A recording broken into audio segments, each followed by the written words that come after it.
Single moms are losers, he sneered across the table, not knowing his own mother was sitting right behind him.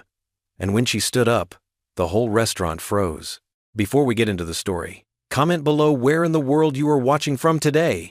Grace stood before her bedroom mirror, smoothing down the navy blue dress she'd bought on sale last month. Her fingers trembled slightly as she fastened a simple silver necklace, a birthday gift from Noah, around her neck. The pendant caught the warm evening light streaming through her window, and for a moment, she allowed herself to believe she looked pretty. "Mom, you're going to wear a hole in the carpet if you keep pacing like that," Noah called from her doorway, his lanky teenage frame leaning against the frame with an amused grin. Grace turned, catching her son's reflection in the mirror. At 15, he was already taller than her, with the same gentle brown eyes his father had. "I'm not pacing," she protested weakly. "I'm just making sure everything looks okay." "Everything looks fine," Noah assured her, stepping into the room. "Actually, better than fine. You look really nice, Mom." His voice softened at the end, and Grace felt her heart squeeze with love for her boy who tried so hard to be both son and protector. "Thank you, sweetie." Grace grabbed her small purse from the bed, double-checking that she had her phone, keys, and lip gloss.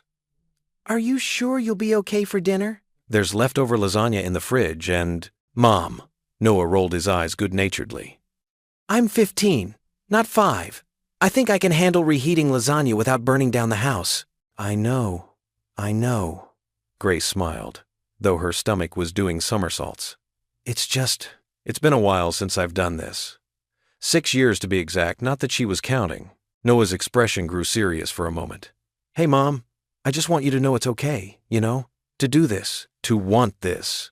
He shuffled his feet, suddenly looking younger than his 15 years. "Dad would want you to be happy." Grace felt tears prick at her corners of her eyes and blinked them away quickly, not wanting to ruin her carefully applied mascara. "When did you get so wise?" she asked, pulling him into a quick hug. "Must be all those books you bring home from the library," he quipped, then gently pushed her toward the door. "Now go, or you'll be late. And Mom," she turned back. "Have fun, okay?" The drive into town gave Grace too much time to think. Her hands gripped the steering wheel as she rehearsed possible conversation topics in her head. Books. She could always talk about books. The weather, though that seemed desperate. Maybe something about the restaurant's famous Italian cuisine. "You can do this," she whispered to herself, stopping at a red light. "You deserve this." The words felt strange in her mouth, like a foreign language she was just learning to speak. Her coworker Janet had been insistent about setting up this date. "He's perfect for you, Grace," she'd gushed. "Successful, single, and he loves to read." After weeks of gentle prodding, Grace had finally agreed, more to stop Janet's well-meaning pressure than out of any real hope. The restaurant, Luigi's, was warm and inviting, with soft lighting and the rich aroma of garlic and herbs in the air.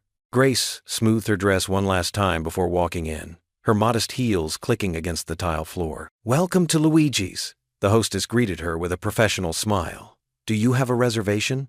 "Yes, it should be under Whitfield? Martin Whitfield?" Grace hated how her voice lifted at the end, making everything sound like a question. "Of course. Mr. Whitfield is already seated. Right this way." Following the hostess through the maze of tables, Grace tried to quiet the thundering of her heart. She could see him now. Martin Whitfield sat at a corner table, dressed in what appeared to be an expensive suit.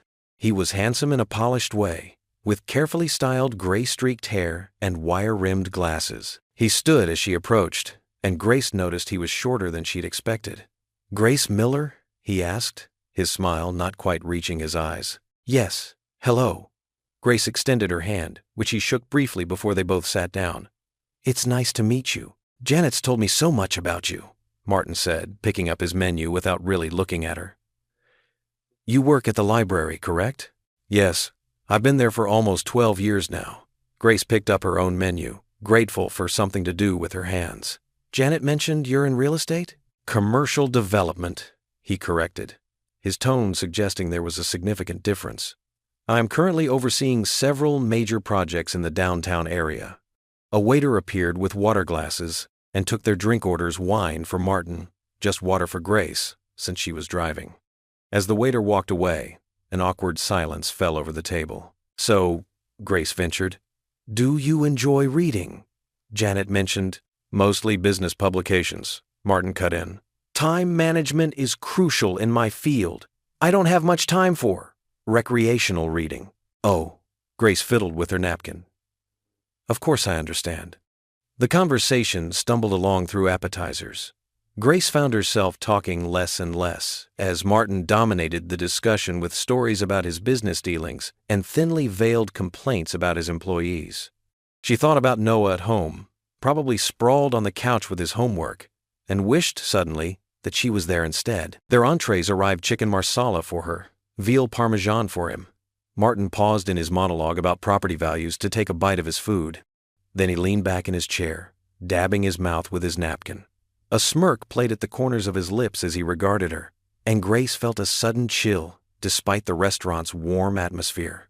In that moment, Grace realized this wasn't going to be the fresh start she'd hoped for. Martin's expression held something almost cruel, like a cat about to toy with a mouse, and she braced herself for whatever he was about to say. The waiter placed steaming plates of bruschetta on the white tablecloth. Grace reached for her water glass, trying to calm her nerves. So far, Martin had mostly talked about himself, his real estate business, his golf handicap, his new sports car. Still, she told herself, at least he seemed successful and well-dressed. Maybe he was just nervous too. So, Martin said, dabbing his mouth with a napkin, tell me about yourself. His tone shifted, becoming less animated than when he discussed his recent vacation home purchase. Grace took a small breath. Well, I work as a librarian at the community library. I have a teenage son, Noah. A son? Martin's face tightened. He set down his fork with a soft clink against the plate. How old? He's 16, Grace said, her smile faltering at Martin's changed expression. He's a wonderful boy, very kind, does well in school. Let me guess, Martin interrupted, leaning back in his chair. His previous charm vanished entirely, replaced by a cold smirk. You're divorced? No, actually, Grace swallowed hard. I'm widowed. My husband passed away 5 years ago. Martin's laugh was sharp and dismissive. Oh, that's even worse. Single moms are losers. Nobody wants baggage like that. The words hit Grace like a physical blow. Her chest tightened, and the restaurant seemed to spin around her. The bruschetta she'd just eaten turned to lead in her stomach. She stared at her half-empty plate, unable to look up, unable to breathe properly. Hot tears pricked at her eyes.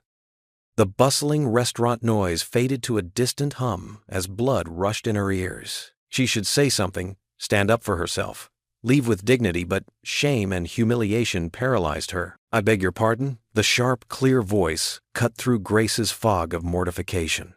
It came from the next table, where an elegant older woman in a pearl necklace was rising to her feet. Her silver hair was swept back in a neat chignon, and her spine was straight as steel. Martin's face drained of color. Mother? What are you? Martin Anthony Whitfield. The woman's voice carried quiet authority. Several nearby diners turned to watch. I raised you better than this. Mother, this is a private conversation, Martin hissed, his previous arrogance crumbling. Not when you're loudly insulting a lady in public. It isn't. Evelyn Whitfield stepped closer to their table, her presence commanding respect. And not when you're spewing such ignorant nonsense. Grace wanted to sink into the floor, but something in Evelyn's bearing made her sit up straighter. My late husband married me when I had 2 children and no job, Evelyn continued, her eyes flashing. And I was the greatest blessing of his life. He told me so every day until he passed. She turned to Grace, her expression softening. My dear, I apologize for my son's appalling behavior. Being a single mother doesn't make you a loser, it makes you brave. Martin's face had turned an ugly shade of red. Mother, you're making a scene. No, you made a scene when you decided to crush this lovely woman's evening with your cruel prejudices. Evelyn's voice was quiet, but carried like a whip crack. I thought I'd taught you compassion. I thought I'd shown you by example that love doesn't fit in neat little boxes. Clearly, I failed somewhere. Grace sat perfectly still, caught between mortification and a strange sense of vindication. Around them, other diners pretended not to watch while obviously hanging on every word. The only baggage at this table, Evelyn continued, fixing Martin with a disappointed stare, is the chip on your shoulder that makes you think it's acceptable to treat anyone this way. She shook her head. Your father would be ashamed. Martin pushed his chair back with a screech. I don't have to listen to this. He threw his napkin on the table and stood up. Bill's on me, he muttered to Grace, without looking at her. Then strode toward the exit. Evelyn watched him go, her posture still perfect, but her eyes sad. Then she turned back to Grace, who was fighting to keep her composure. My dear, she said gently, would you prefer to be alone, or would you accept some company for the remainder of your evening? Grace opened her mouth to respond, but her voice wouldn't come. The tears she'd been holding back spilled over. Evelyn immediately sat down in Martin's vacated chair and passed her a clean handkerchief from her purse. There, she said softly. Let's order you a proper meal, and perhaps a glass of wine. Sometimes the best endings come from terrible beginnings. Grace dabbed at her eyes, the soft cloth smelling faintly of lavender. Thank you, she whispered. I don't know what to say. You don't need to say anything. Evelyn's smile was warm and genuine. Just know that my son was absolutely wrong, and I should know I raised 2 boys on my own before I met my Richard. Being a single mother isn't a flaw, my dear. It's a badge of honor. The restaurant fell into a hushed silence as Evelyn stood tall, her silver hair catching the warm light of the dining room. Her voice carried clearly through the quiet space, dignified but trembling with emotion. Let me tell you about being a single mother, Evelyn said, her eyes fixed on her son Martin, who shifted uncomfortably in his seat. 45 years ago, I lost my first husband when my boys were just little ones. I worked 2 jobs, lived in a tiny apartment, and yes, people looked down on me just like you're looking down on this lovely woman now. Grace sat frozen, her hands clasped tightly in her lap. The remnants of her untouched salad lay forgotten as she watched this elegant stranger defend her with such fierce conviction. But then, Evelyn continued, her voice softening, I met Thomas Whitfield, a wonderful man who really saw me, not as someone's leftover or burden, but as a woman of strength and dignity. She paused, touching the pearl necklace at her throat. He said marrying me and my boys was the best decision he ever made. We had 30 beautiful years together before he passed. A few diners nodded in appreciation. An older couple at a nearby table exchanged knowing looks. Martin's face had turned an ugly shade of red. Mother, this is hardly the time or place. Oh, I think it's exactly the time and place, Evelyn cut in sharply. When my own son shows such cruel judgment, what choice do I have but to remind him of where he comes from? She turned to Grace, her expression gentling. My dear, would you do me the honor of joining me at my table? I believe we both deserve better company. Before Grace could respond, Martin shoved his chair back with a screech and stormed toward the exit, nearly colliding with a waiter. The door slammed behind him, making the wine glasses tingle. Soft applause rippled through the restaurant. Grace felt her cheeks flush, but this time not from shame. A warmth spread through her chest as Evelyn settled into the chair across from her, somehow making the awkward moment feel almost graceful. I'm so sorry about my son, Evelyn said, signaling the waiter. Please, let me order us some coffee. Or would you prefer tea? Coffee would be lovely, Grace managed, finding her voice at last. I'm Grace Miller, and I don't know how to thank you. No thanks needed, dear. I'm Evelyn Whitfield. She reached across the table and patted Grace's hand. Some people forget their own history. Or worse, they forget their humanity. The waiter brought their coffee, and Grace wrapped her hands around the warm cup, drawing comfort from its familiar aroma. It's been 8 years since I lost my husband, she shared, surprising herself with her openness. Sometimes it feels like yesterday, Evelyn nodded, understanding. Faith carried me through those early days, she said. That and my boys, though tonight's display suggests I might have failed somewhere with Martin. She sighed, stirring her coffee. You didn't fail, Grace said firmly. Look at how quickly you stood up for what's right. That takes real strength. A smile creased Evelyn's face. You know, that's exactly what my Thomas would have said. He always believed in seeing the best in people. She took a thoughtful sip of coffee. Do you attend church, Grace? First Baptist, every Sunday, Grace replied. Noah, that's my son. He helps with the youth group sometimes. How wonderful. I'm there most Sundays myself. I can't believe our paths haven't crossed before. Evelyn's eyes sparkled with genuine warmth. How old is Noah? 15. He's a good boy, loves baseball, wants to be an engineer someday. Baseball? Evelyn straightened in her chair. Oh, my son Daniel coaches Little League. His granddaughter Lily plays too. She's quite the pitcher for a 12-year-old. Grace found herself relaxing into the conversation, the horrible start to the evening fading like a bad dream. There was something so genuine about Evelyn, so different from her other son's cruel facade. Daniel's been raising Lily on his own these past few years, Evelyn continued, her voice gentle but purposeful. He's a wonderful father. Well, grandfather technically, but he's been her dad in every way that matters since they lost her mother. Understanding dawned in Grace's eyes. He's a single parent too? Yes, and one of the most devoted I've ever known. Evelyn set down her coffee cup decisively. Grace, I know this evening didn't start well, but perhaps it happened for a reason. I would love for you to meet Daniel. No pressure, no expectations, just good people getting to know each other. Grace hesitated, Martin's words echoing in her mind. But as she looked at Evelyn's kind face, she saw no pity there, only sincere respect and warmth. You know what? Grace said, straightening her shoulders. I think I'd like that. Wonderful, Evelyn beamed. Daniel brings Lily to Sunday service every week. Perhaps we could all have lunch afterward? The evening that had started with such cruelty had somehow transformed into something unexpectedly hopeful. As they finished their coffee, Grace felt a small spark of possibility warming her heart not just for herself, but for Noah too. After all, sometimes the best things in life came disguised as disasters, just like Evelyn's story had shown. The morning sunlight streamed through the tall library windows, casting warm patterns across the oak shelves. Grace sat at the circulation desk, mechanically scanning returned books, but her mind kept drifting back to last night's events. Her cheeks burned as she remembered Martin's cruel words, followed by the unexpected defense from his mother. Mrs. Peterson, these need to go in the children's section, she said quietly to her assistant, trying to focus on the task at hand.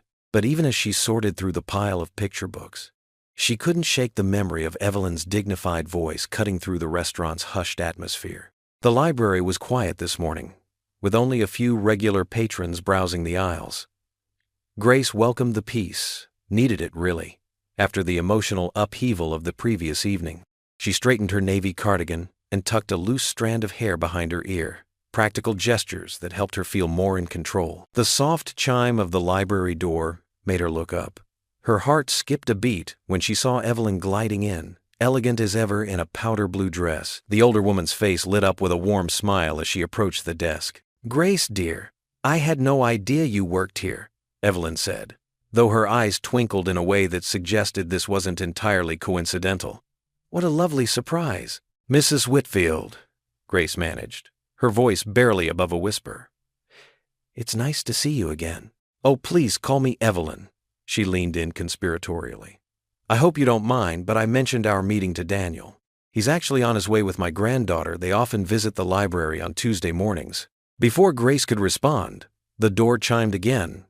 A tall man with kind eyes and salt and pepper hair entered, holding the hand of a bright-eyed little girl who looked about 10 years old. The girl practically bounced with each step, her brown pigtails swinging. Grandma, the girl called out, then quickly covered her mouth when several patrons looked up. Oops, sorry, she whispered dramatically. Evelyn beckoned them over. Daniel, Lily, this is Grace Miller, our wonderful librarian. She turned to Grace. And these are my son Daniel and my granddaughter Lily. Daniel's smile was gentle, nothing like his brother's smirk. It's nice to meet you, Grace, he said softly, extending his hand. When Grace shook it, his grip was warm and steady. Lily peered up at Grace with unabashed curiosity. Do you know where the horse books are? I'm doing a report for school.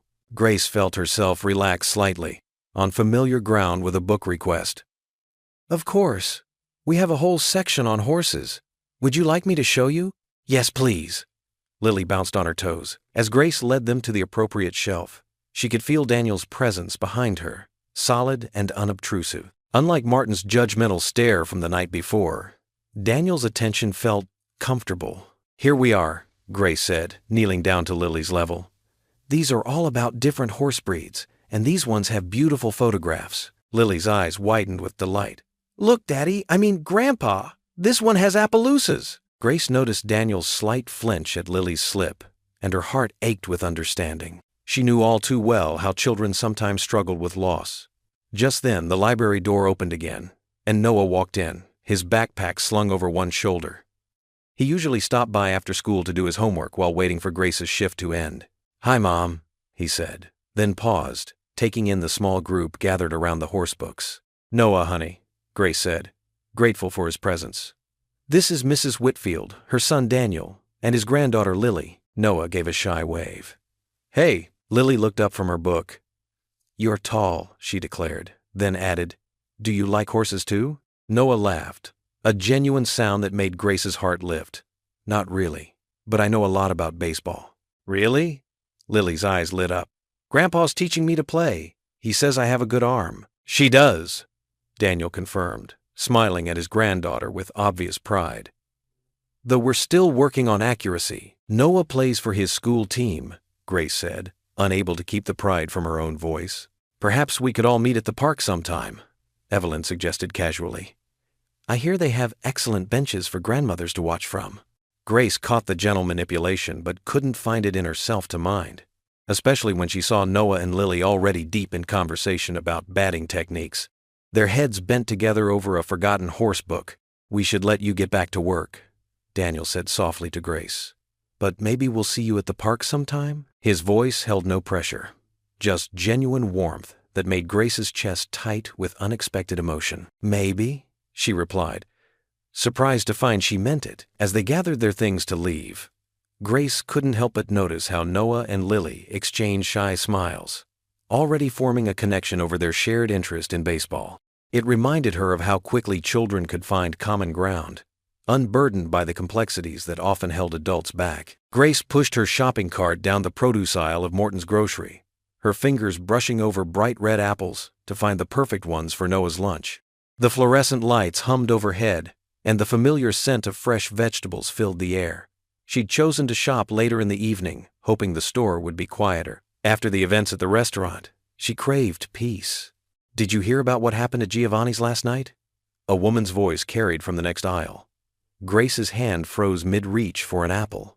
"Oh my goodness, yes," Sarah told me all about it. The second voice dropped to a stage whisper that somehow seemed louder than normal speech. "That awful scene with the single mother?" Grace's heart thumped against her ribs. She wanted to move away, but her feet felt rooted to the spot. The shopping cart handle grew slick under her trembling fingers. "Martin Whitfield was there on a date with her," the first voice continued. "He said she was desperate, trying to trap him into taking care of her and her kid. Well, you know what they say about single moms. They're just looking for someone to support them. What did Martin call them? Oh, right, losers." Quiet laughter followed. Grace's vision blurred, but she blinked hard, refusing to let tears fall. She straightened her spine and deliberately placed 6 perfect apples in her cart, the soft thuds somehow giving her strength. Moving to the bread aisle, Grace kept her chin up, though her insides felt hollow. She could feel eyes on her, or maybe she was imagining it. Mrs. Jenkins from church offered a small wave, but quickly looked away. The teenage cashier at Register 3, who usually chatted with her about books, suddenly became very interested in reorganizing the candy display. Grace methodically finished her shopping, checking items off her list with careful precision. Pasta, milk, ground beef, for Noah's favorite meatloaf. Each item was a small anchor, keeping her grounded in the ordinary when everything felt tilted sideways. At the checkout, she noticed the cashier's name tag, Amy, a girl she'd helped find research materials for a history project just last week. Now Amy barely met her eyes, mumbling the total while bagging groceries with mechanical efficiency. "Have a nice evening," Grace said warmly, refusing to let her voice waver. Amy just nodded, already turning to the next customer. The drive home was a blur of streetlights and dark windows. Grace parked in front of their modest 2-story house, its white paint peeling slightly at the corners. Through the living room window, she could see Noah sprawled on the couch, probably doing homework while watching TV, a habit she'd given up trying to break. She sat in the car for a moment, gathering herself. The grocery bags rustled as she finally lifted them from the trunk, the familiar weight somehow comforting. The porch light flickered on automatically as she approached, and Noah opened the door before she could reach for her keys. "Hey, Mom," he said, taking some bags from her. Want help putting stuff away? Thanks, sweetie. Grace followed him into their small kitchen, watching as he started unpacking groceries with the expertise of long practice. His dark hair fell across his forehead, so like his father's, it made her heart ache sometimes. Some kids at school were acting weird today, Noah said casually, but Grace caught the tension in his shoulders. They kept looking at me funny in math class. Did something happen? Grace busied herself arranging the apples in their worn fruit bowl. Oh, you know how small towns are, she said lightly. People will always find something to talk about. Mom, Noah's voice was serious now. I heard somebody mention the restaurant. Your date didn't go well? It wasn't a good match, Grace said carefully, moving to put the milk in the fridge. But I met a lovely woman named Evelyn. Sometimes the best things come from unexpected places. Noah studied her face. At 15, he was getting too perceptive for easy deflection. They were saying mean things, weren't they? About you being a single mom? Grace's throat tightened. She turned and cupped Noah's cheek in her hand, noting how he had to bend down slightly now for her to reach. Some people don't understand how lucky I am to have you, she said firmly. Their opinions don't change that. Noah's eyes, so like her own, searched her face. You're the best mom ever, he said fiercely. Anyone who can't see that is stupid. Grace pulled him into a hug, feeling him return it without the teenage reluctance he sometimes showed these days. For a moment, they just stood there in their small kitchen, the grocery bags half unpacked around them. Later that night, Grace lay in bed, staring at the shadows on her ceiling. The house creaked softly, settling into night rhythms. From down the hall came the faint sound of Noah's music playing through his headphones. He always thought she couldn't hear it. Martin's words echoed in her head. Single moms are losers. They twisted together with the whispers from the grocery store, forming a knot in her chest that seemed to grow tighter with each breath. She turned onto her side, watching the digital clock tick past midnight. Would it always be like this? Would every attempt to step out of her comfort zone be met with judgment and whispers? Grace pulled her blanket tighter, remembering how it felt to walk through the grocery store with her head high, even as shame tried to pull her down. The moon cast silver light through her window, making patterns on the wall. Grace traced them with her eyes, remembering Evelyn's fierce defense, Noah's loving declaration. But still, doubt crept in like the shadows at the edges of her room. How many more whispers would she have to face? How many more sideways glances and sudden silences? She shifted again, trying to find a comfortable position, but sleep remained elusive.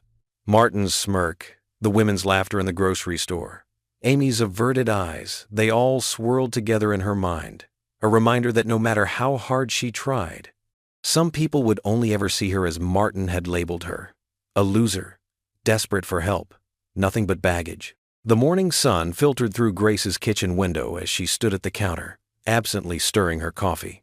Her phone lay next to her, displaying Evelyn's text invitation for brunch. The idea of spending time with Daniel's family made her stomach flutter with a mix of anxiety and something else she wasn't ready to name. Mom? Noah's voice broke through her thoughts. He stood in the doorway, still in his pajamas, his dark hair tousled from sleep. You're staring at that phone like it might bite you. Grace managed a small smile. Evelyn invited us for brunch today. Cool! Noah's face lit up. Can we go? Daniel said he'd show me how to fix my bike chain properly. Grace's eyebrows rose. When did Daniel say that? At the library yesterday. Lily was showing me her new book, and I mentioned my chain keeps slipping. Noah shrugged, but Grace caught the hopeful look in his eyes. He's pretty good with bikes, Mom. And Mrs. Whitfield makes amazing pancakes, Lily told me. Grace set down her coffee cup, studying her son's eager expression. For years, it had been just the two of them, a tight unit against the world. But now, watching Noah's growing excitement about the Whitfields, she felt something shift inside her. You really want to go? She asked softly. Yeah. Noah crossed the kitchen and gave her a quick side hug. And you should too. It's just brunch, Mom, not a life sentence. Grace laughed despite herself. When did you get so wise? Must be all those books you keep bringing home from the library? He grinned. So, is that a yes? An hour later, Grace stood before her closet, second-guessing her outfit choice for the third time. She finally settled on a simple blue sundress that Noah once said brought out her eyes. Her hands trembled slightly as she fastened her mother's silver pendant around her neck. The drive to Evelyn's house was short, just on the outskirts of town where the lots were bigger and the gardens more elaborate. Evelyn's home was a charming two-story colonial with white trim and window boxes bursting with red geraniums. As Grace parked in the circular driveway, she noticed Daniel's truck already there. "Nice place," Noah whispered, suddenly looking a bit nervous himself. Before they reached the front door, it swung open to reveal Evelyn, wearing an apron and a warm smile. "You came. Come in, come in. The coffee's fresh, and the pancakes are just about ready." The house smelled of maple syrup and bacon, and something else. Maybe cinnamon. Lily bounded down the stairs, her blonde pigtails bouncing. "Noah, Grandma made her special apple pancakes. And Dad's out back looking at tools for your bike." Grace watched as Noah's face brightened. Evelyn touched her arm gently. "Let the children run off. Come help me in the kitchen." The kitchen was sunny and spacious, with copper pots hanging from a rack and herbs growing in the window. Evelyn handed Grace a bowl of fresh berries to wash. "I'm so glad you came," she said quietly. "Daniel's been talking about meeting you properly since the library." Grace nearly dropped a strawberry. "He has? Mom," Lily's voice carried from the back door. "Dad needs the Phillips head screwdriver from the drawer." "Second drawer from the right," Evelyn called back, then turned to Grace with a knowing smile. "Why don't you take it to them? I'll finish up here." Grace found herself walking across the back lawn, screwdriver in hand. Daniel and Noah were bent over Noah's bike, which they'd turned upside down on the grass. The morning sun caught the silver in Daniel's dark hair, and Grace's heart did an unexpected flip. "Here's the screwdriver," she said, proud that her voice remained steady. Daniel looked up, and his smile made her forget the tool in her hand for a moment. "Thanks, Grace. Noah here's got quite the mechanical mind. He figured out exactly what's wrong with the chain tension." Noah beamed at the praise. "Daniel showed me how to check if it's too loose or too tight. Did you know there's actually a proper measurement for that, Mom?" "I had no idea," Grace said, watching as Daniel demonstrated the correct technique to Noah. Their heads were bent together, Daniel's instructions patient and clear, Noah's questions eager and specific. Something warm and unexpected bloomed in her chest at the sight. Inside, Evelyn had transformed the dining room table into a brunch feast. Stacks of apple cinnamon pancakes steamed next to plates of crispy bacon and fresh fruit. Lily chatted happily about her latest library books, while Noah described the bike repair in detail. "You've got a remarkable son, Grace," Daniel said softly, passing her the maple syrup. Their fingers brushed, and Grace felt that same flutter in her stomach. "He is," she agreed, watching Noah laugh at something Lily said. "You've got quite a wonderful granddaughter yourself." "She's my saving grace," Daniel said, then chuckled at his own unintended wordplay. The sound of his laugh made Grace's cheeks warm. Evelyn kept the conversation flowing easily, sharing stories about her garden and asking Noah about school. But Grace caught her watching them all with quiet satisfaction, especially when Daniel leaned over to explain something to Noah, or when Lily insisted on sitting next to Grace to show her a drawing. The morning stretched on pleasantly, sunlight dancing across the tablecloth as they lingered over second helpings and easy conversation. Grace couldn't remember the last time she'd felt so comfortable. The weight of town gossip and Martin's cruel words seemed to fade in the warmth of this family's kitchen. "We should do this again," Evelyn said as they prepared to leave. "Perhaps next weekend? The garden will be perfect for a barbecue." Before Grace could form a response, Noah jumped in. "Can we, Mom?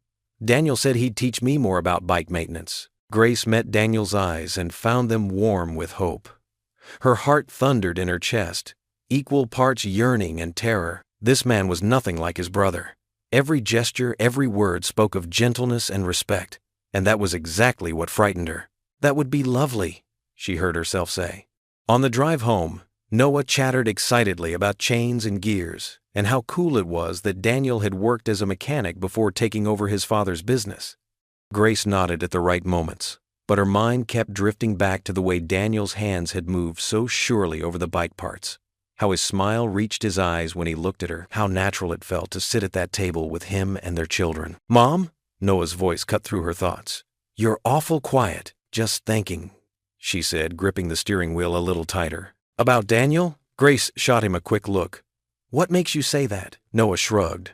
but there was wisdom beyond his years in his expression. "Because you smiled, the same way you used to smile in those old pictures with Dad." Grace smoothed her simple blue dress as she and Noah walked up the worn church steps. The familiar white building had been her sanctuary through the hardest days after losing her husband.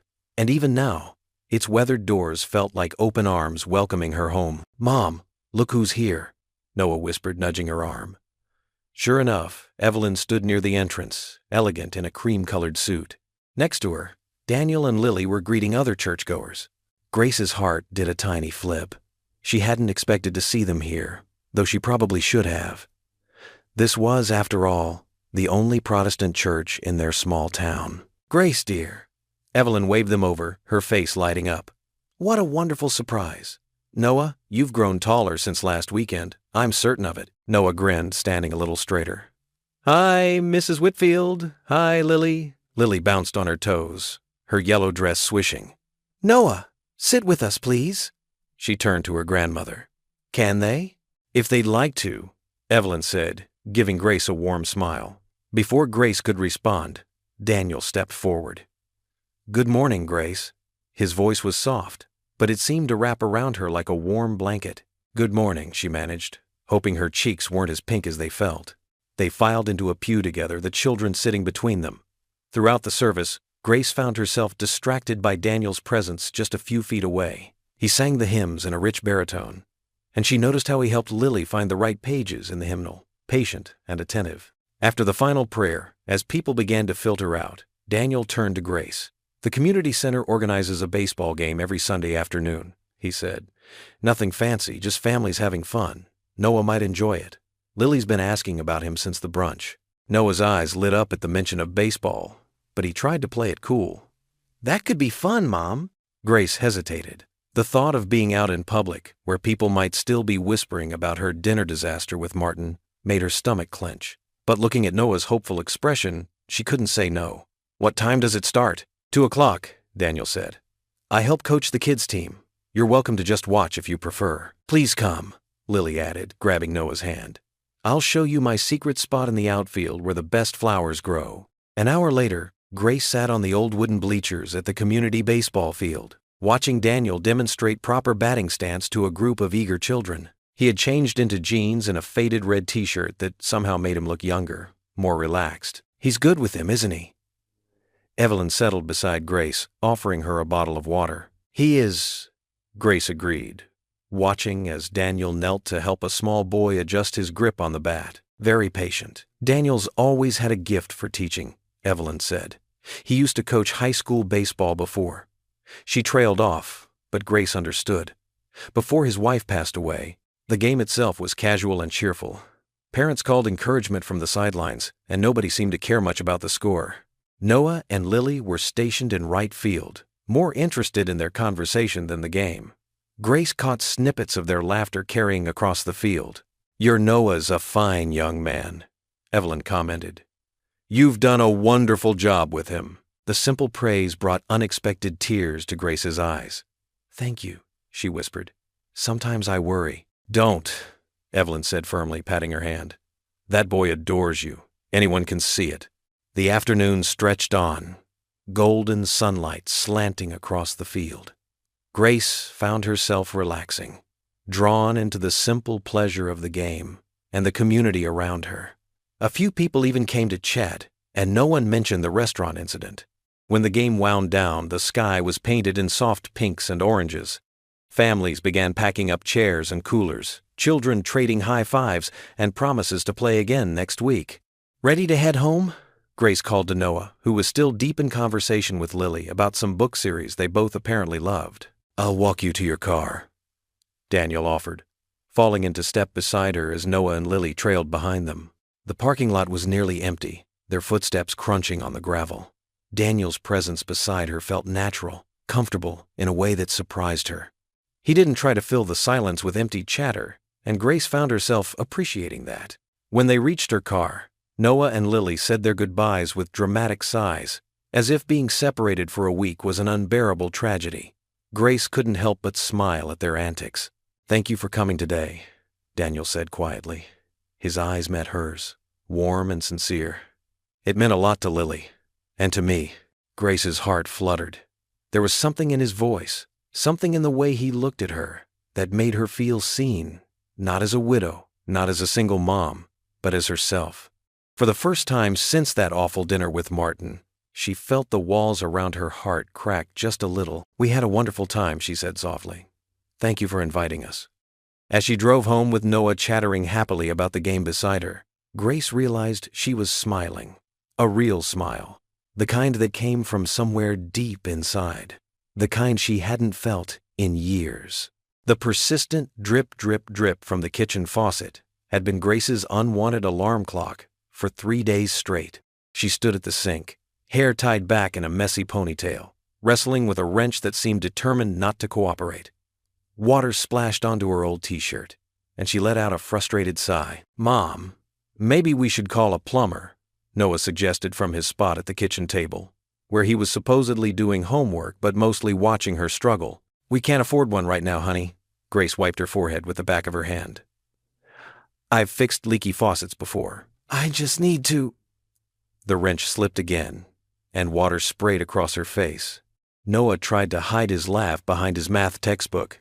"You're doing great, Mom. Really professional." The doorbell rang, making them both jump.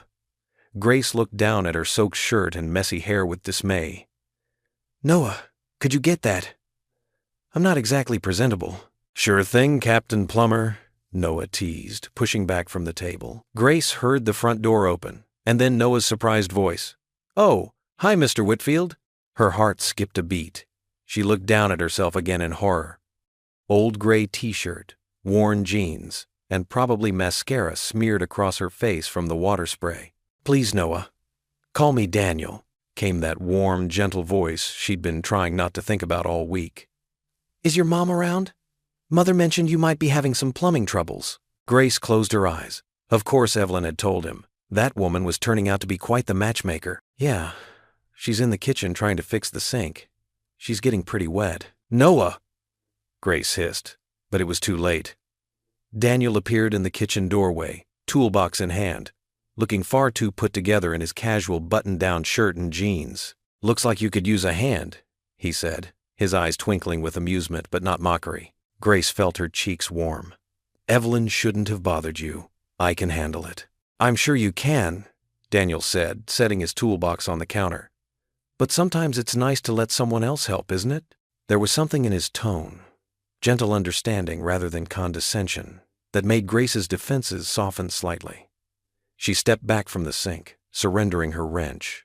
"The leak started 3 days ago," she explained, watching as Daniel rolled up his sleeves. "I've tried tightening everything I can reach, but these old faucets can be tricky," Daniel said, getting to work. "Had the same problem at our place last month. Lily thought the dripping sound was Morse code from aliens." Noah perked up. "Really? What did she think they were saying?" "According to her, they were requesting chocolate chip cookies." Daniel chuckled. "She's got quite the imagination." Grace watched as Daniel worked, his movements sure and efficient. There was something comforting about his presence, the way he filled the kitchen without overwhelming it. "Noah, why don't you finish your homework in your room?" Grace suggested, suddenly aware of her son's keen observation of them both. "But this is way more interesting than algebra," Noah protested. "Homework first, alien communications later," Grace said firmly. Once Noah had trudged off with his books, Daniel glanced up at Grace. "He's a great kid. Lily talks about him all the time now." "They've really hit it off, haven't they?" Grace smiled, reaching for the kettle. "Would you like some tea while you work?" "That would be nice, thank you." The kitchen fell into comfortable silence, broken only by the clinking of Daniel's tools and the whistle of the kettle. Grace found herself studying his profile as he worked, the slight gray at his temples, the concentration in his eyes, the gentle set of his mouth. "There we go," Daniel said finally, testing the faucet. The dripping had stopped. "Should hold now." Grace handed him a mug of tea, and they sat at the kitchen table. "Thank you," she said softly. "You didn't have to come all this way." "I wanted to." Daniel wrapped his hands around the mug, his expression growing thoughtful. "You know, after Sarah passed, I couldn't even change a light bulb without feeling lost. She always handled the household repairs. I'd come home from work, and she'd be up on a ladder, fixing something or other." The raw honesty in his voice made Grace's throat tight. How long has it been? 5 years, this August. Daniel took a sip of tea. Some days it feels like yesterday. Other days. He paused, looking down at his wedding ring. Other days I catch myself smiling at something, and the guilt doesn't come quite so quickly. Grace understood exactly what he meant. It's the little things that trip you up, isn't it? Like when something funny happens, and you turn to share it with them, but… She trailed off, surprised by her own openness. But they're not there, Daniel finished quietly. And then you wonder if it's okay to share those moments with someone else. Their eyes met across the table, and Grace felt that spark again, that dangerous, wonderful possibility. She looked away first, her heart beating too fast. More tea? She offered, standing quickly. No, thank you. I should probably head home. Lily will be waiting for dinner. Daniel rose, gathering his tools. But Grace, yes? If anything else needs fixing, anything at all, you can call me. No need to go through Mother as a middleman. Grace walked him to the door, trying to ignore how natural it felt to have him in her home. As she closed the door behind him, she leaned against it, taking a deep breath. Mom! Noah's voice made her jump. He was standing at the top of the stairs, grinning. Why are you smiling? Grace touched her face, realizing she was indeed wearing a smile she couldn't quite control. Her cheeks flushed as she looked up at her son.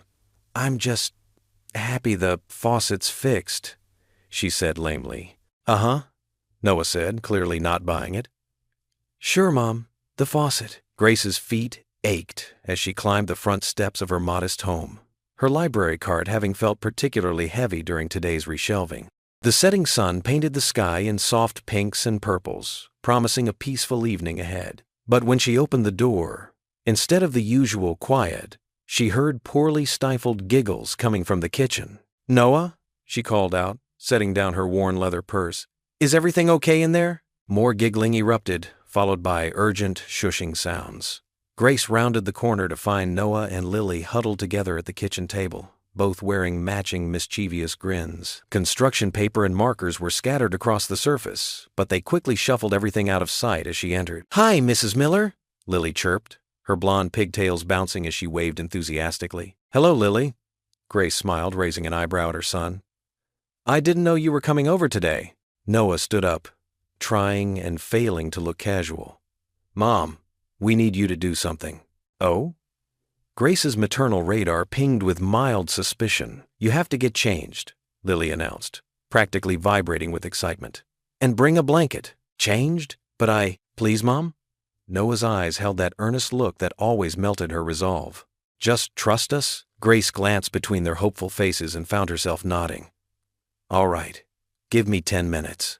In her bedroom, Grace traded her work clothes for comfortable jeans and a soft blue sweater. She could hear the children whispering and moving around downstairs, clearly up to something. Their excitement was contagious, and she found herself hurrying a bit as she grabbed an old quilted blanket from the closet. When she returned downstairs, Noah and Lily were waiting by the door with a mysterious picnic basket between them. This way! Lily grabbed Grace's hand, tugging her toward the path that led to the river behind their house. The evening air was perfect, warm with just a hint of coolness that promised autumn wasn't far away. As they rounded the bend in the path, Grace stopped short. There, in the small clearing by the river, was Daniel. He stood next to a carefully arranged picnic setup, complete with battery-operated lanterns that cast a warm glow in the growing dusk. His smile was gentle as he watched them approach, and Grace felt her heart skip. What's all this? She asked, looking between the children and Daniel. Surprise! Lily twirled happily. We planned it all by ourselves. Well, mostly, Noah admitted. Mr. Whitfield helped a little. Grace noticed how Daniel's eyes softened at Noah's slip, but neither of them commented on it. Instead, Daniel gestured to the blanket spread across the grass. I hear there are sandwiches and lemonade waiting to be enjoyed. The children had indeed packed quite a feast. Turkey sandwiches cut into triangles, potato chips, fresh strawberries, and cookies appeared from the basket. Lily proudly poured lemonade into plastic cups, explaining how she'd made it herself that afternoon. With supervision, Daniel added quickly, making Grace laugh. As they ate, the sun continued its descent, and the first stars began twinkling overhead. Noah and Lily sprawled on their backs, trying to spot constellations and making up their own when they couldn't remember the real ones. "Look, it's totally a giraffe," Lily insisted, pointing at a cluster of stars. "That's the Big Dipper," Noah corrected, but he was grinning. "Well, maybe the Big Dipper is riding on top of a giraffe," Grace suggested, surprising herself with the silly comment. Everyone burst out laughing, and the sound of their shared joy echoed across the water. Daniel shifted closer to Grace on the blanket, their shoulders almost touching. "This was all their idea, you know," he said softly. "They've been planning it for days." "Really?" Grace watched as Noah showed Lily how to make shadow puppets in front of one of the lanterns. Noah came to me on Sunday after church, very serious, asking if I'd help them set it up. Daniel's voice held warmth and admiration. "He said you deserve something special." Grace's throat tightened with emotion. She'd spent so many years trying to give Noah everything he needed, worried that growing up with just her wasn't enough. Yet here he was, at 13, planning surprise picnics to make her happy. The children's laughter drifted over again as they chased fireflies, leaving Grace and Daniel in a comfortable bubble of quiet. The river murmured nearby. Crickets provided their evening symphony, and the stars seemed to shine just for them. "You know," Daniel said quietly, "Noah's right." He turned to face her fully, his eyes sincere in the lantern light. "You do deserve joy, Grace. Real, lasting joy." Grace's heart pounded so hard, she was sure he must be able to hear it. The genuine care in his voice made her feel simultaneously lighter than air and anchored to this perfect moment. Hope bloomed in her chest, warm and bright as the lanterns around them, but old fears flickered at the edges. Fear of being hurt, of not being enough, of losing this tentative happiness before it truly began. "The kids are coming back," she whispered, both grateful for and disappointed by the interruption of the moment. Lily flopped down dramatically on the blanket, declaring, "I caught 7 fireflies, but I let them all go because they needed to go home to their firefly families." "Very considerate of you," Daniel chuckled, but his eyes stayed on Grace for a moment longer, full of unspoken promises. Under the vast canopy of stars, surrounded by the people who had so unexpectedly become important to her, Grace felt something shift inside her. Maybe, just maybe, she did deserve this after all. Monday morning arrived with a crisp autumn chill. Grace pulled her cardigan tighter as she walked up the library steps, the familiar scent of old books usually bringing her comfort. But something felt different today. The regular morning patrons, Mrs. Peterson and elderly Mr. Thompson, quickly averted their eyes when she passed. Susan, who always chatted about her garden, suddenly became very interested in straightening magazines. Grace's stomach tightened as she made her way to the circulation desk. She tried to shake off the feeling, focusing instead on sorting through the returned books. The sound of whispers caught her attention. 2 women by the reference section kept glancing her way, their heads bent together in conversation. "Good morning, ladies," Grace called out with a forced smile. "Can I help you find anything?" They hurriedly moved to another aisle, leaving Grace standing there with a copy of Pride and Prejudice clutched to her chest like a shield. By mid-morning, the strange atmosphere had become unbearable. Even teenage volunteers who usually sought her advice about book recommendations seemed to be avoiding her. Grace retreated to the break room, hoping a cup of tea might steady her nerves. Martha, her closest friend at the library, followed her in and quietly closed the door. Her round face was pinched with concern. "Grace, honey, I need to tell you something." Grace's hands trembled slightly as she poured hot water into her mug. "What's wrong?" Martha settled into one of the worn chairs, wringing her hands. "I heard some things at church yesterday. Martin, that awful man from your date, he's been talking, spreading stories about you." The tea bag slipped from Grace's fingers, leaving a brown stain on the counter. "What kind of stories?" "Oh, sweetie." Martha's voice was gentle. "He's telling people you're trying to manipulate his mother for attention and pity. Says you're playing the poor widow card to get close to his family." Grace felt the blood drain from her face. She gripped the counter to steady herself. "There's more," Martha continued reluctantly. "He's saying you're just after Daniel for financial security, that you're trying to trap another husband." The fluorescent lights suddenly seemed too bright, the break room too small. Grace sank into a chair, her untouched tea forgotten. "But I barely know Daniel. We've only—" "I know, honey. Anyone who knows you knows it's nonsense. But Martin's got quite a circle of friends in town and, well, People love to talk. Now all the strange looks and whispers made sense. Grace's chest felt tight, remembering how Daniel had smiled at her during the picnic, how Evelyn had welcomed her with such warmth. Would they hear these rumors too? I should have known, Grace whispered more to herself than Martha. The moment things started feeling good again, Martha reached across the table and squeezed her hand. Don't you let that bitter man steal your joy. You've done nothing wrong. But the damage was already done. Throughout the day, Grace noticed more whispers, more sidelong glances. She buried herself in work, mechanically checking out books and organizing shelves, trying to make herself as small and invisible as possible. When closing time finally came, Grace's shoulders ached from the tension she'd been carrying all day. The walk home usually cleared her head, but tonight every passing car felt like another set of judging eyes. As she approached her street, she heard young voices ahead. 2 teenage boys were lounging on a neighbor's wall, sharing a bag of chips and laughing loudly. Grace wouldn't have paid them any attention, except that one of them raised his voice in a mocking tone. Single moms are losers, his friend snickered. Yeah, just desperate for attention. The words hit Grace like a physical blow. Martin's cruel statement had spread through town like a virus, infecting even the children. She fumbled with her house key, hands shaking so badly she could barely get the door open. Once inside, Grace leaned against the closed door, sliding down until she sat on the floor. The house was dark and quiet.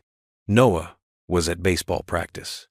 Alone in the shadows, she finally let the tears fall, each one carrying the weight of every whisper, every stare, every judgment she'd endured that day. The words echoed in her mind, as cutting now as they had been that first night at the restaurant. She dared to hope, dared to believe she could step out of the shadows of her widowhood and find joy again. But Martin's poison had spread too far, too fast. Grace hugged her knees to her chest, feeling every bit as small and insignificant as Martin had tried to make her feel.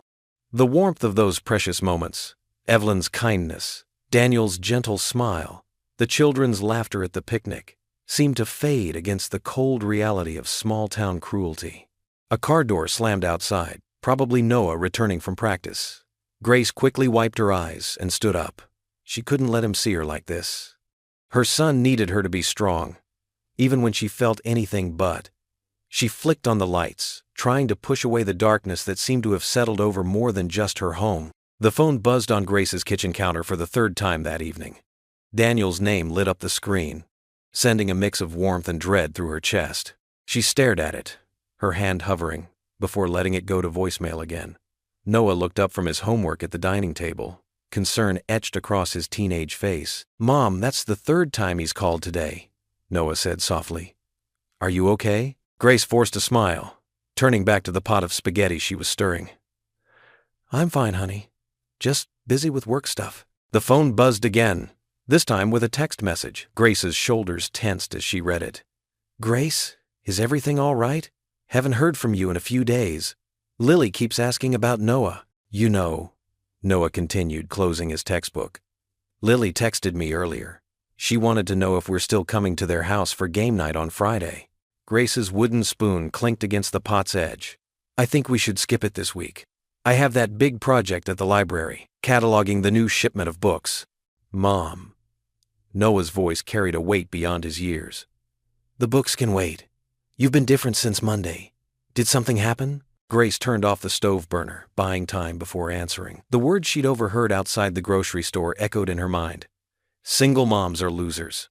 The same cruel phrase, spreading through town like poison. She couldn't bear to see that judgment reflect in Daniel's eyes, too. Couldn't risk him believing Martin's rumors about her using his mother for pity. The phone rang again. This time, Grace picked it up, her voice carefully controlled. "Hi, Daniel." "Grace." His warm voice carried relief. "I was getting worried. Is everything okay?" "Everything's fine," she said too brightly. "Just swamped with work. We got a huge donation of books that need processing." A pause. "Well, how about I bring you and Noah dinner tomorrow? You shouldn't skip meals just because." "That's really sweet," Grace cut in, "but I'll probably be working late all week. Rain check?" Another pause. Longer this time. "Grace, if something's bothering you..." "Really, I'm fine, just busy. I should go. The pasta's ready." She ended the call before her voice could betray her. Noah watched her, his homework forgotten. "Mom, you love game night with them. And I know you finished cataloging those books yesterday. I helped you, remember?" Grace busied herself with draining the pasta, steam rising around her face. "Sometimes we need to focus on our own family, Noah. Just you and me." "But they feel like family, too," he said quietly. "Lily's like the sister I never had. And Daniel, he makes you smile. Like really smile." Grace's hands trembled slightly as she served the pasta. "Honey, it's complicated. Sometimes people see what they want to see in others. They make assumptions." The next few days fell into a pattern. Grace arrived early at the library and stayed late, throwing herself into unnecessary reorganizing projects. She declined lunch with Evelyn, missed Wednesday night church group where she might see Daniel, and kept her responses to texts politely brief. On Thursday afternoon, she was reshelving books in the far corner of the reference section when Mrs. Thompson, one of the library regulars, approached. "Grace, dear," the elderly woman said kindly, "I heard those awful rumors Martin's been spreading, but anyone with eyes can see what a wonderful mother you are." Grace's chest tightened. "Thank you, Mrs. Thompson, but I really need to finish these shelves. And Daniel Whitfield, he's such a good man. Nothing like his brother. You shouldn't let—" "I have work to do," Grace interrupted, her voice strained. She retreated to the staff room, fighting back tears. That evening, she canceled another dinner invitation from Daniel, claiming a headache. Noah didn't even look up from his phone, his silence speaking volumes. Friday morning dawned gray and drizzly, matching Grace's mood. She was sorting through mail at the kitchen table when a firm knock at the door made her jump. Through the window, she saw Evelyn's familiar silver car in the driveway. Grace considered pretending she wasn't home, but Evelyn knocked again, more insistently. With a deep breath, Grace opened the door. Evelyn stood there, elegant, as always in her rain jacket, but her eyes held steel. "May I come in?" Grace stepped aside wordlessly. Evelyn settled at the kitchen table, declining Grace's automatic offer of coffee. "I raised two very different sons," Evelyn began without preamble. "Martin inherited his father's worst traits: pride, judgment, cruelty. I've spent years trying to understand where I went wrong with him." She fixed Grace with a penetrating look. "But I will not stand by and watch him hurt another good person with his poison, Evelyn. I appreciate your concern, but don't let my son's cruelty steal your future, too." The simple statement hit Grace like a physical blow. She sank into a chair, the walls she'd been building all week crumbling. "His words are everywhere," Grace whispered. "The rumors he's spreading. I can't put Daniel through that. Or you. Or the children." "So you're punishing yourself instead?" Evelyn's voice was gentle but firm. "Punishing Daniel, who's been worried sick. Punishing Noah and Lily, who miss each other terribly." Grace stared at her clasped hands. I can't bear to see the judgment in people's eyes, to wonder if they believe what Martin said about me using you for pity. Look at me, Grace Miller." Evelyn waited until Grace met her gaze. "You are allowing one bitter man's words to make you question your own worth, to make you doubt the genuine love and friendship others feel for you. That's exactly what he wants." A tear slipped down Grace's cheek. "I'm so tired of being strong," she whispered. "Then let others be strong for you," Evelyn said softly. "That's what family does. And like it or not, you've become family to us." Grace's phone buzzed again, another text from Daniel. She didn't need to read it to know it would be filled with concern, with caring, with the gentle persistence that had begun to heal her heart before fear made her run. "Don't let my son's cruelty steal your future, too," Evelyn repeated, standing to leave. She paused at the door. "The question is, Grace, what will you do about it?" The morning sun filtered through Evelyn's kitchen windows, casting warm squares of light across her polished hardwood floors. Daniel paced the length of her kitchen, his jaw tight with barely contained anger. When the front door opened and Martin strode in without knocking, Daniel's hands clenched into fists at his sides. "Mother, I brought those financial papers you—" Martin stopped short at the sight of his brother. His confident smile faltered for a moment before twisting into a smirk. "Well, if it isn't my brother, the champion of lost causes." "That's enough, Martin." Daniel's voice was low and controlled, but tension radiated from every word. I know what you've been saying about Grace around town.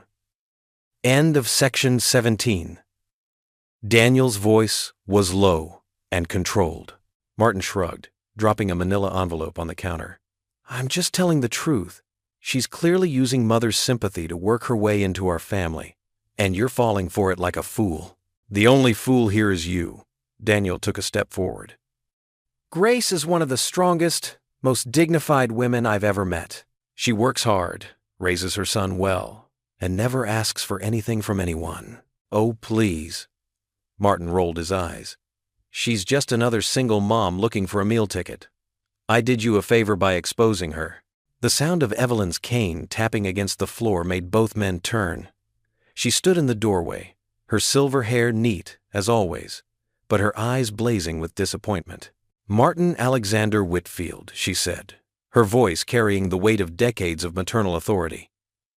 I have never been more ashamed of any words that have come from your mouth. Mother, you can't seriously. I can, and I do. Evelyn moved to stand between her sons. You have become everything your father and I taught you not to be. Cruel, judgmental, and small-minded. Martin's face reddened.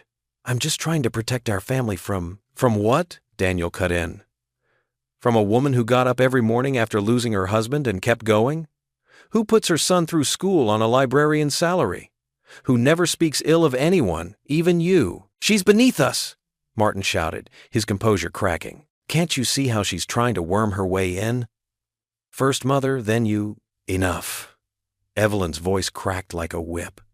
She drew herself up to her full height, though she barely reached Martin's shoulder.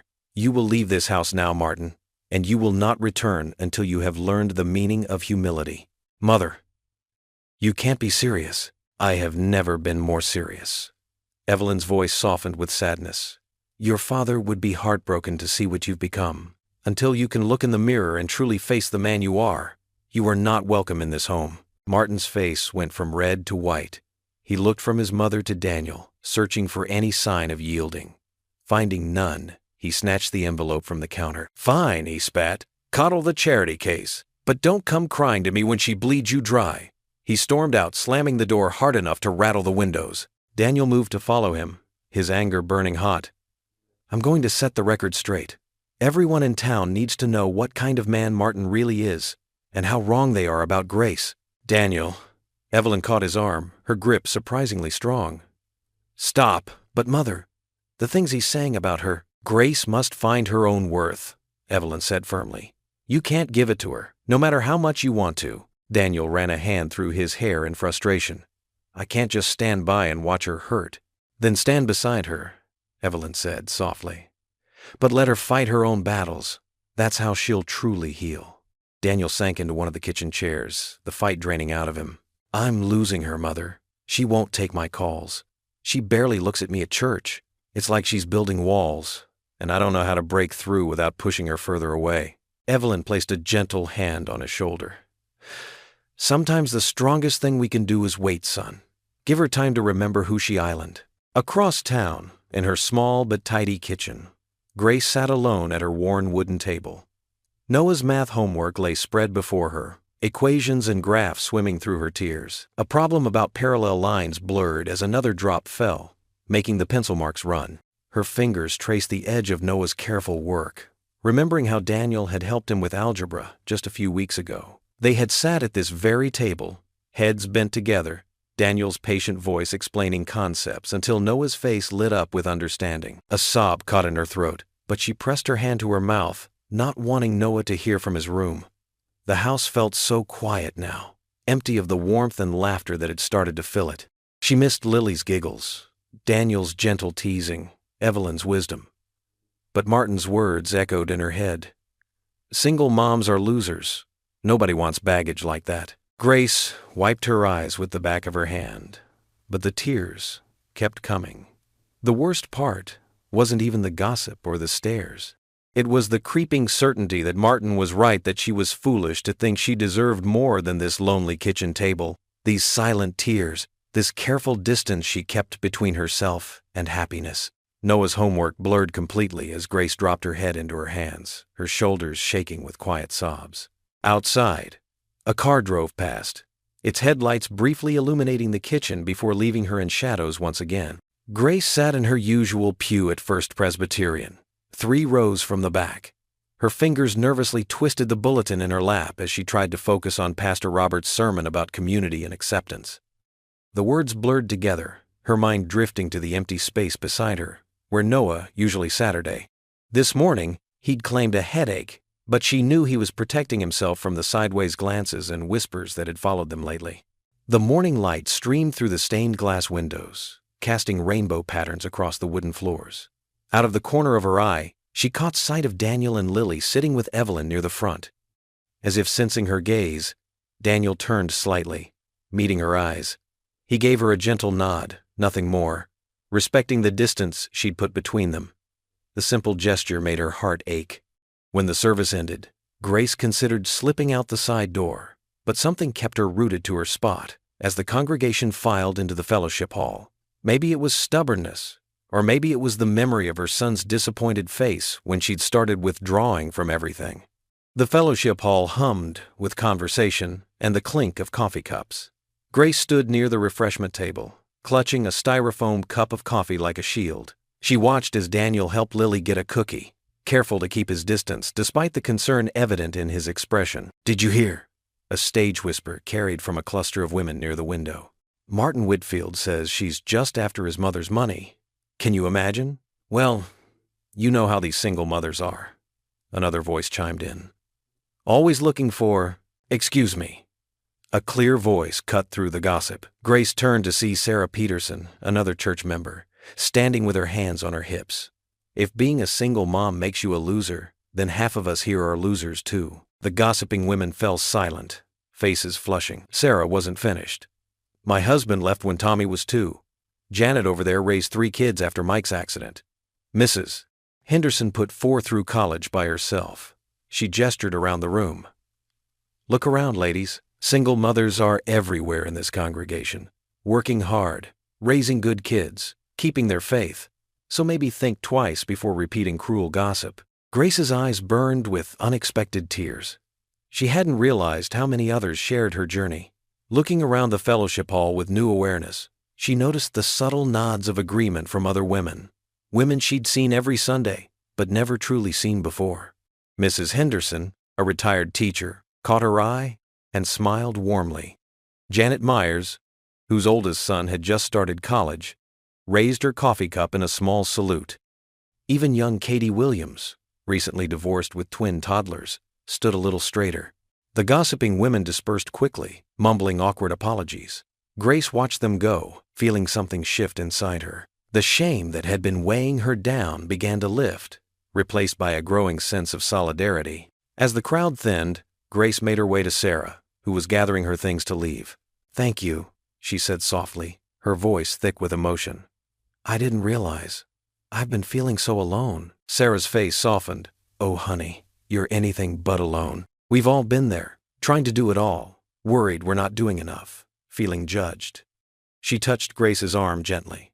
"This church has gotten me through some rough patches. Let it do the same for you." "I've been hiding," Grace admitted, surprised by her own honesty. "After what happened at the restaurant, and then the rumors." "Martin Whitfield?" Sarah rolled her eyes. "That man's opinion isn't worth the air it takes to speak it. Besides, have you seen how his mother looks at you? Evelyn's no fool. She knows quality when she sees it." Grace felt a smile tugging at her lips, the first genuine one in days. Around them, other women were lingering, drawn into their conversation. Mrs. Henderson shared stories about raising her children alone in the 70s, when divorced women were truly scandalous. Janet talked about learning to fix her own car because she couldn't afford a mechanic. Their voices filled the fellowship hall with warmth and understanding, creating a circle of support Grace hadn't known she needed. She thought of all the Sundays she'd sat alone, not realizing she was surrounded by women who understood her struggles intimately. "We have a coffee group that meets on Wednesday mornings," Sarah mentioned casually. "Nothing fancy, just support and friendship. You should join us." Grace felt tears pricking her eyes again, but this time they weren't from pain. "I'd like that," she whispered, her heart opening to the possibility that maybe, just maybe, she wasn't facing this journey alone after all. As the women gathered their things to leave, Each one squeezed her hand or touched her shoulder, small gestures that spoke volumes. Grace stood in the now quiet fellowship hall, feeling stronger than she had in weeks. The whispers that had seemed so devastating now felt smaller, less important in the face of such unexpected support. Grace sat in her favorite corner of the library, sorting through returned books when Evelyn appeared, her elegant figure casting a warm shadow across the desk. The older woman's eyes sparkled with purpose as she placed a colorful flyer on top of Grace's stack of books. "The community center needs help," Evelyn said softly, mindful of the library's quiet atmosphere. "Their annual charity drive is coming up, and they're desperately short on volunteers." Grace glanced at the flyer, her fingers tracing the bold letters announcing the upcoming event. Her heart quickened with a familiar mix of desire and doubt. "I don't know, Evelyn. With everything that's happened, that's exactly why you should do it." Evelyn pulled up a chair, her voice gentle but firm. "You have such a gift for organization, and your heart for helping others. Well, I've seen it firsthand." Grace bit her lip, thinking of the whispers that still followed her through town. But something else stirred in her chest, an ember of determination that refused to be extinguished. "The drive helps families in need," Evelyn continued. "Single parents, elderly folks, living alone, anyone struggling to make ends meet." She paused, her knowing smile touching her eyes. "People just like you and me, once upon a time." Grace looked up from the flyer, meeting Evelyn's steady gaze. "You really think I could help lead this?" "I know you can." That afternoon, Grace made her way to the community center, clutching a notebook filled with ideas she'd jotted down during her lunch break. The building's worn brick exterior welcomed her with familiar warmth. She'd attended several events here with Noah over the years. Inside, she found Carol Matthews, the center's coordinator, surrounded by boxes of donations and looking overwhelmed. "Oh, Grace!" Carol's relief was palpable. "Evelyn said you might come by. We're drowning here." Grace rolled up her sleeves, already scanning the chaos with a librarian's eye for order. "Let me help you sort this out." Over the next hour, Grace organized the donations into categories, created a spreadsheet for tracking inventory, and drafted a schedule for volunteer shifts. Her fingers flew across her laptop keyboard as she worked, and soon Carol was staring at her in amazement. "You're a natural at this," Carol said, watching Grace label boxes with clear, precise handwriting. "Would you consider taking charge of the whole drive?" Grace's hand paused mid-label. "Me? We need someone who can coordinate everything. The donations, the volunteers, the distribution. Someone organized and compassionate." Carol gestured at Grace's efficient system. "Someone exactly like you." Before Grace could respond, the community center's door swung open, and Daniel walked in with Lily and Noah in tow. Her son's presence surprised her. She hadn't told him where she was going. "Mom!" Noah called out, grinning. "We saw your car outside. What are you doing here?" Daniel approached more slowly, his gentle smile warming her heart despite her best efforts to stay guarded.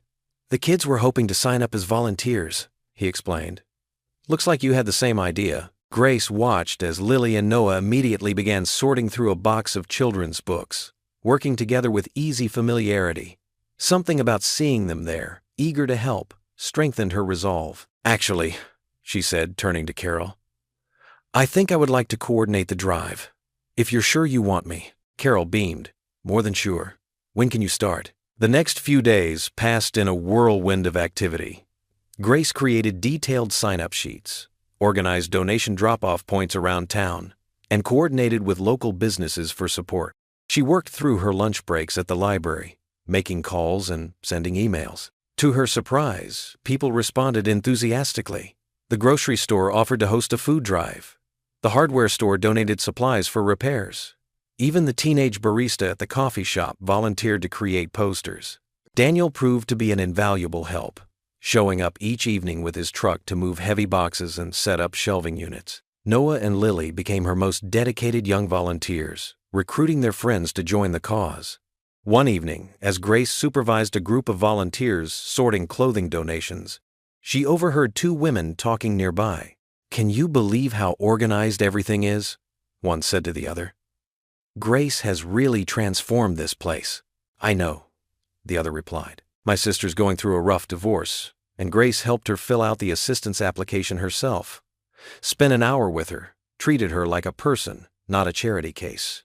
Grace felt her cheeks warm, but she stood a little straighter. She looked around the community center, taking in the scene before her. Volunteers moved purposefully between clearly marked stations. Children sorted toys while their parents folded clothes. Even some of the teenagers who had once whispered about her were there, helping to stack canned goods.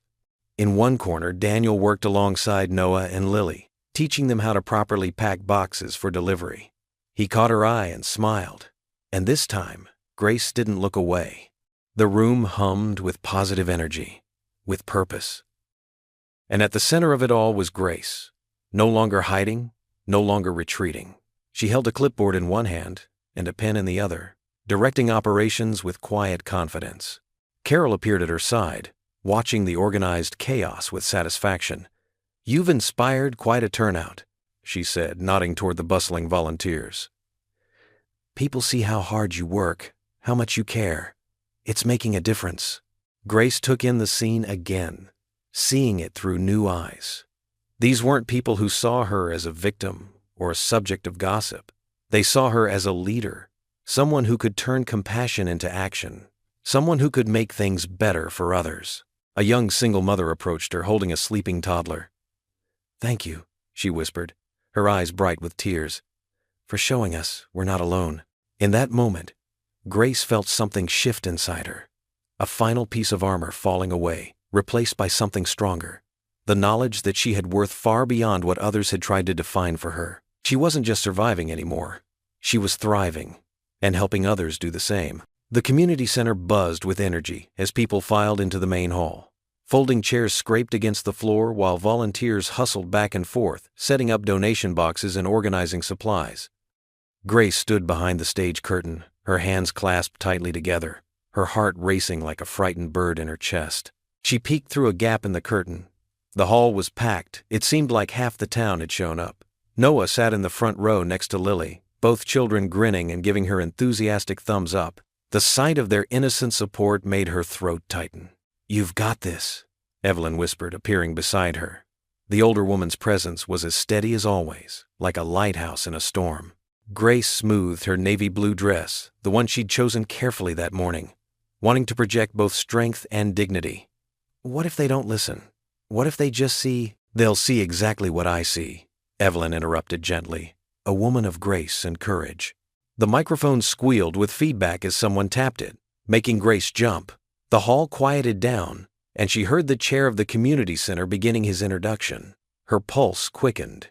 "And now, I'd like to introduce the woman who has worked tirelessly to organize tonight's charity drive, Grace Miller." The spotlight hit the stage as Grace emerged from behind the curtain. The bright light made it hard to see faces clearly, but she could feel hundreds of eyes on her. Her legs felt wooden as she approached the podium. The index cards in her hands trembled slightly. She cleared her throat. "Good evening, everyone." Her voice came out shakier than she'd hoped. She paused, took a deep breath, and found Noah's encouraging smile in the front row. Something settled in her chest, a calm certainty that had been building over these past weeks. "When I was asked to lead this charity drive," she continued, her voice growing stronger, "I almost said no. You see, not long ago, someone told me that single mothers were losers." A murmur rippled through the crowd. "That we were nothing but baggage nobody would want." She saw several women in the audience nodding in recognition, some wiping at their eyes. For a while, I believed it. I let those words sink into my bones until they became a weight I carried everywhere. Grace's gaze swept across the room, and she caught sight of Daniel standing at the back, his presence warm and supportive. But then something amazing happened. People started showing up. A wonderful woman defended me when I couldn't defend myself. She smiled at Evelyn, who dabbed at her eyes with a handkerchief. Children showed me that love knows no boundaries. Noah and Lily beamed. And this community, all of you, proved that judgment and cruelty don't have to win. Her voice cracked slightly, but she pressed on, emotion making her words ring with truth. Being a single mother isn't a shame to bear, it's a badge of honor. Every day, we wake up and choose love. We choose to be both mom and dad. We choose to work harder, love fiercer, and never give up. Tears pricked at her eyes, but they were tears of pride now, not shame. Look around this room. See these donation boxes. They're filling up because this community believes in helping each other. Every item here represents hope for a family struggling to make ends meet. Every volunteer here proves that kindness is stronger than judgment. Grace stood straighter, her voice clear and strong. So let me tell you what I've learned. Single moms are not losers. We are warriors. We are teachers of resilience, champions of hope, and proof that love multiplies even in the hardest times. The hall erupted in applause. People stood up, cheering and wiping tears. Noah jumped to his feet, clapping wildly. Lily whistled through her fingers. Grace saw women hugging each other, men nodding with respect, and teenagers looking thoughtful. At the back of the room, Daniel watched with undisguised pride, his eyes glistening in the dim light.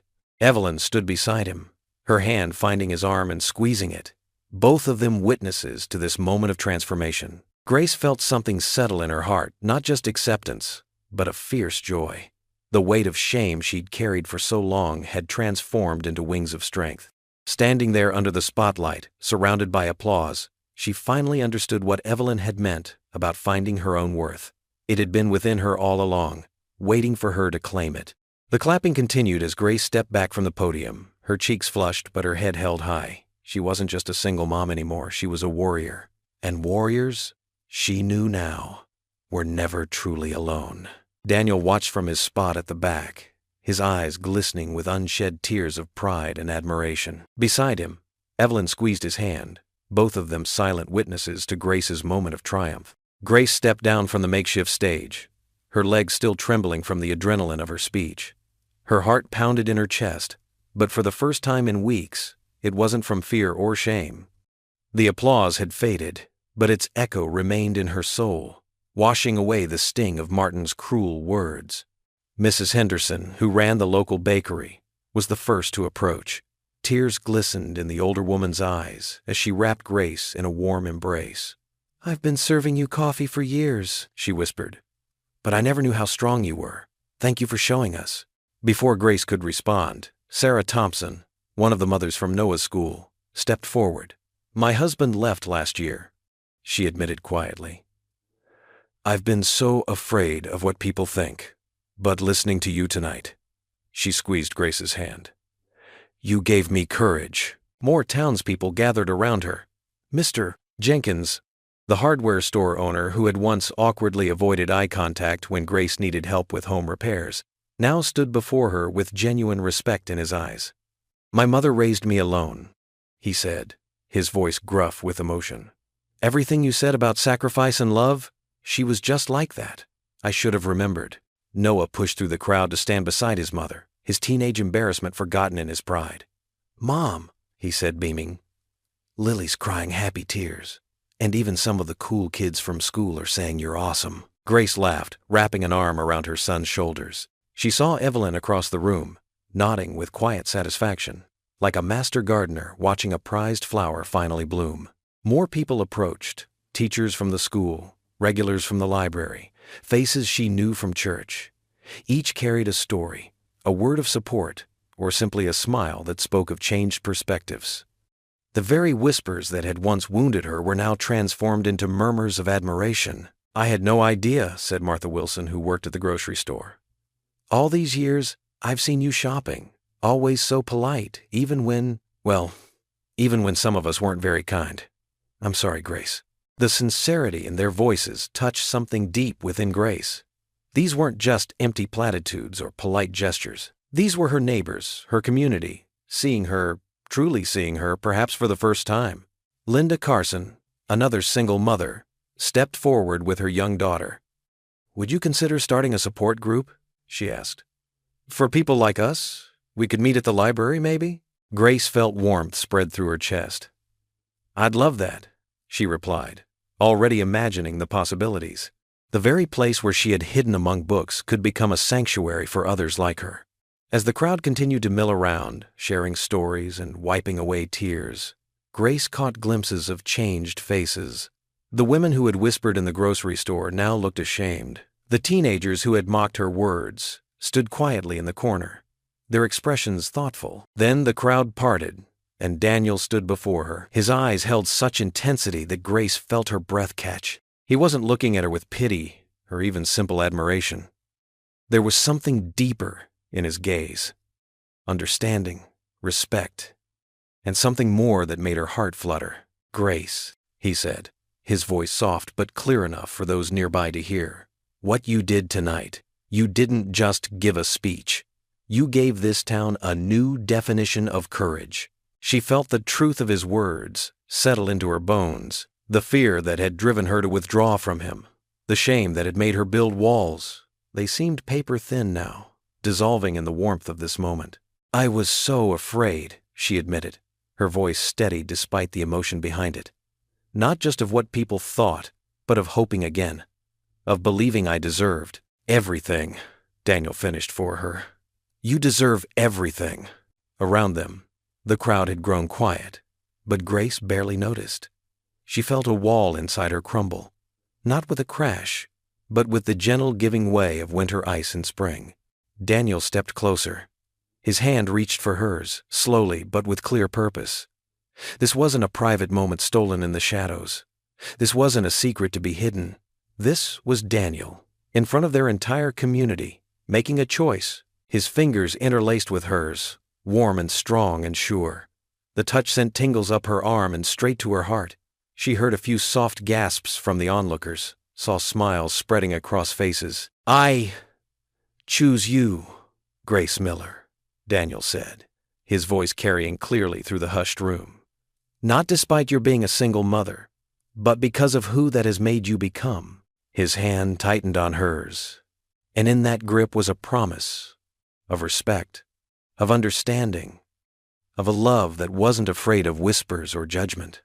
Grace felt tears spring to her eyes, but these were different from the ones she'd shed in her kitchen alone. These were tears of joy, of liberation, of a heart finally free to beat without shame. The community center buzzed with delighted murmurs. Noah and Lily exchanged grins, and Evelyn dabbed at her eyes with a handkerchief, but Grace hardly noticed any of it. In this moment, with Daniel's hand wrapped firmly around hers, she felt something she hadn't experienced in years, the simple, profound joy of being exactly who she was, standing exactly where she belonged. Daniel's thumb traced small circles on the back of her hand, and Grace finally allowed herself to smile. Not the careful, measured smile she'd worn like armor all these years, but a real, radiant expression of pure happiness. The town that had once whispered behind her back now witnessed her joy, and in their faces, she saw not judgment, but celebration. The autumn sun painted Evelyn's living room in warm honey tones as Grace helped set the table for Sunday dinner. The familiar scent of pot roast and fresh-baked rolls filled the air, mingling with the sounds of children's chatter from the adjacent room. Her hands trembled slightly as she arranged the silverware, still getting used to this new feeling of belonging. "Need any help with that?" Daniel's gentle voice came from behind her. He held a basket of freshly warmed dinner rolls, and his presence brought an immediate calm to her nervous energy. "I think I've got it," Grace smiled, smoothing the tablecloth one last time. "Though I'm still learning where everything goes in your mother's formal place settings." "Oh, don't let Mom's fancy dishes intimidate you," Daniel chuckled. "She only brings them out for special people." From the kitchen, Evelyn called out, "That's absolutely right." She emerged wearing an apron and carrying a steaming serving dish. Her face beamed with joy as she surveyed the scene before her, the table set for 5, the golden evening light, and most importantly, the people who filled her home with new life. Noah and Lily burst into the dining room, their socks sliding on the hardwood floor. "Grandma Evelyn," Lily chirped, "Noah just taught me this awesome card trick. Can I show everyone after dinner?" "After we say grace," Evelyn agreed, her eyes twinkling. She looked at Grace with a knowing smile. "It's wonderful how quickly these two became friends, isn't it?" Grace nodded, watching as Noah helped Lily into her chair with the natural protectiveness of an older brother.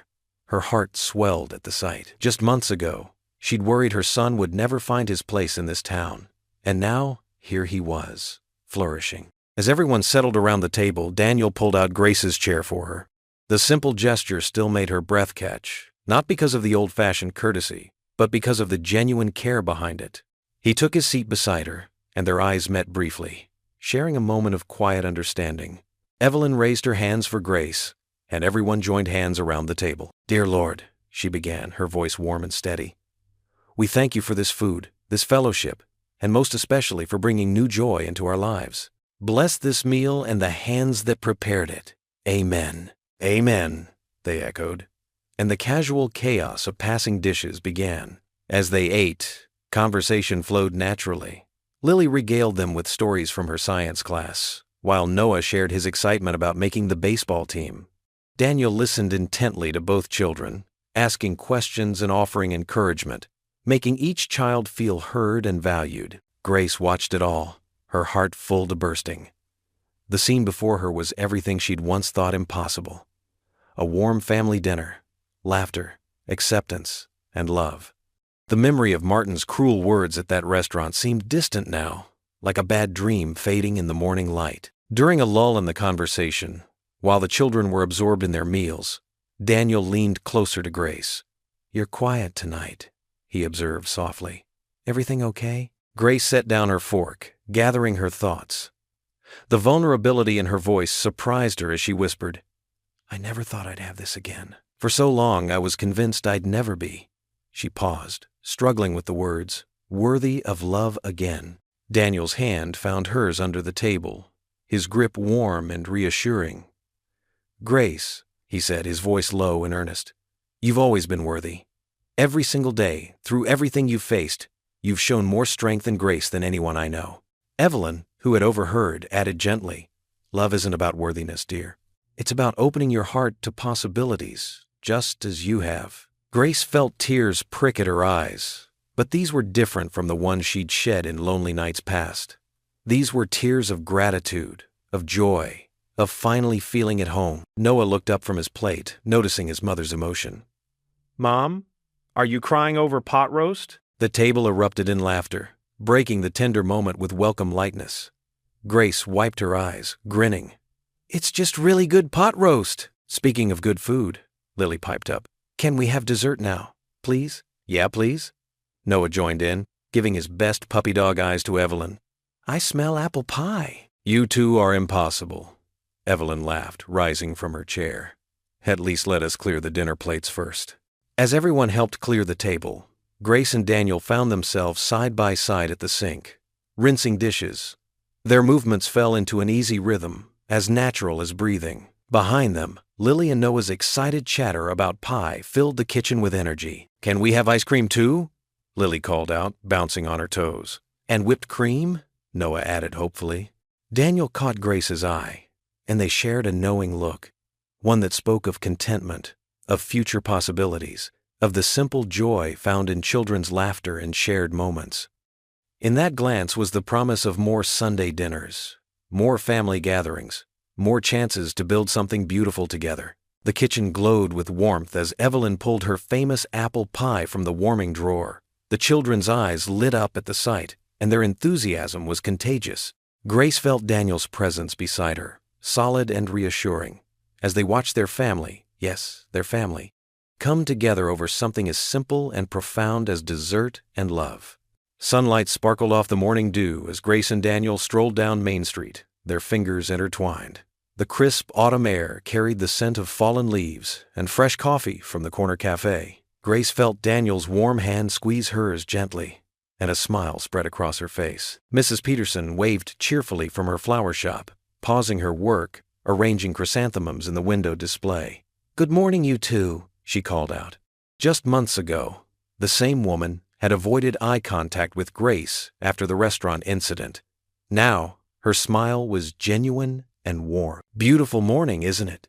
Daniel called back, his voice carrying that quiet strength Grace had come to cherish. The morning crowd moved about their business, some hurrying to work, others taking their time window shopping.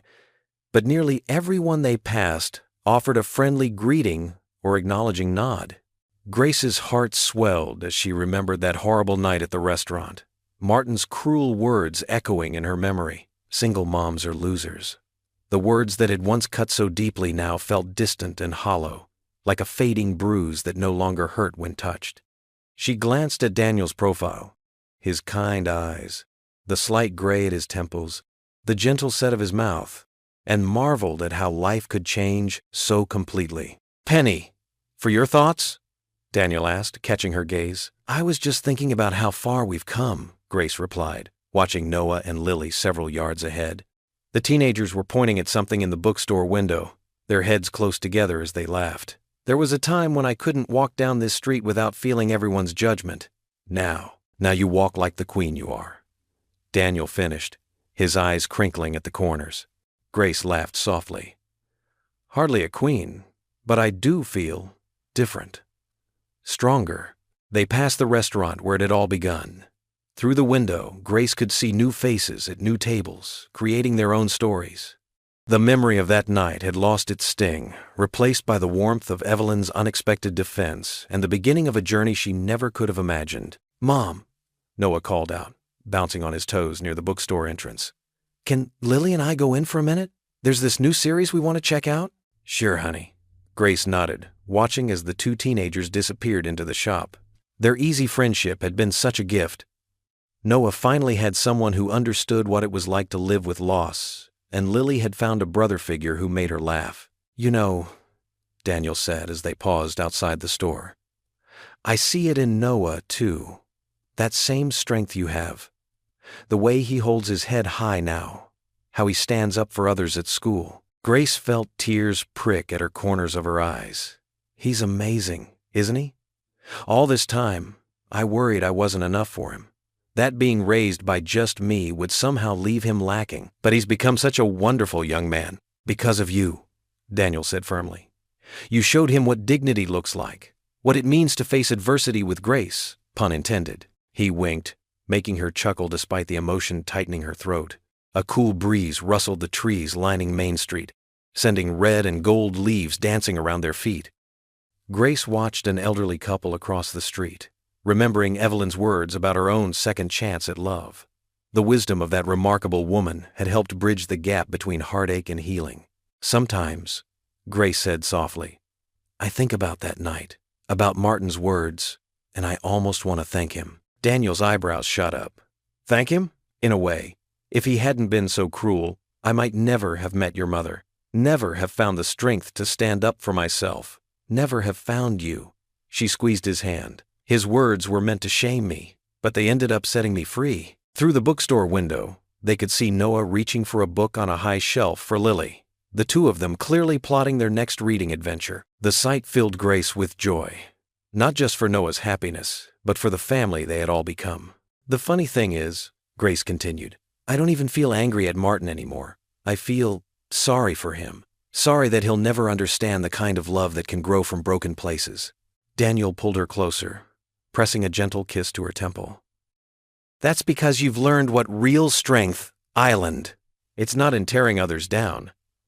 It's in lifting them up, the way you do with every family at the community center now." Grace nodded, thinking of the single-parent support group she'd started at the center. Every week, more people came, sharing their stories, finding strength in community rather than shame in solitude.